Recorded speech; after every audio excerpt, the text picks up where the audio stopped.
7h19 sur Europe 1, c'est l'heure de l'édito éco, Dimitri Pavlenko. Bonjour Agnès Verdier-Molinier.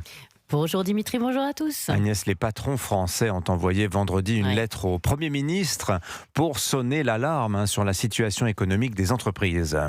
Et oui, et pour cause, avec des défaillances d'entreprises à fin mars qui sont à un record de plus de 69 930 défaillances sur un an, on voit bien que le tissu entrepreneurial français ne va pas bien. C'est un record historique sur 12 mois. On est à un cheveu des 70 000 défaillances, alors que la moyenne annuelle entre 2010 et 2019, c'était 59 000 par an. On pourrait se dire que c'est la suite du Covid, que nous avons aussi beaucoup de création d'entreprises avec un niveau record en 2025 de 1 165 000. Mais les entreprises que nous créons, ce sont à 96% des micro-entreprises avec 0 ou 1 salarié seulement. Et justement, quand on regarde les chiffres des défaillances de la Banque de France, on se rend compte que beaucoup concernent justement des micro-entreprises. Et oui, on pourrait se rassurer, se dire que plus de 64 000 défaillances sont des micro-entreprises, plus de 90% des défaillances. Mais ce serait une erreur d'en rester là, car sur ces micro-entreprises, la hausse du nombre de défaillances est la plus faible, autour de 15% par rapport à la moyenne des années 2010-2019.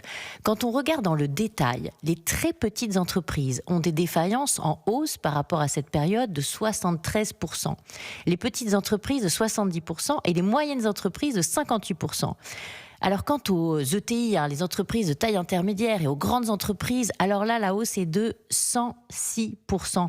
En décodé, on avait en moyenne sur la période 2010-2019 33 défaillances de ces entreprises de taille intermédiaire et grandes entreprises. Et ce nombre, il est monté entre mars 2025 et mars 2026 à 68. 68 de nos entreprises entre 250 et au-delà de 5000 salariés rayés de la carte de l'économie française. Oui, et c'est autrement plus grave que de perdre une micro-entreprise, parce que ce genre d'entreprise, ça ne se reconstitue pas du jour au lendemain. Et oui, en 2025, on a eu environ 300 000 créations de sociétés. Mais avant que quelques-unes de ces sociétés ne deviennent des entreprises de taille intermédiaire, de plus de 250 salariés, ou des grandes entreprises au-delà de 5000 salariés, ça va prendre de nombreuses années. On comprend que les patrons soient inquiets. Le dernier chiffre de l'INSEE, c'est 5,8 millions d'entreprises, toutes tailles en France en 2023. Ça date. On sait que jusqu'en 2023, le nombre d'entreprises classiques individuelles, les artisans, les commerçants, s'effritait chaque année. Qu'en est-il en 2025 ? Mystère, une chose est certaine, une grosse fragilité de nos entreprises et de nos emplois a fait jour. Merci, signature Europe 1, Agnès Verdier-Molinier. Bonne journée Agnès. Merci à vous.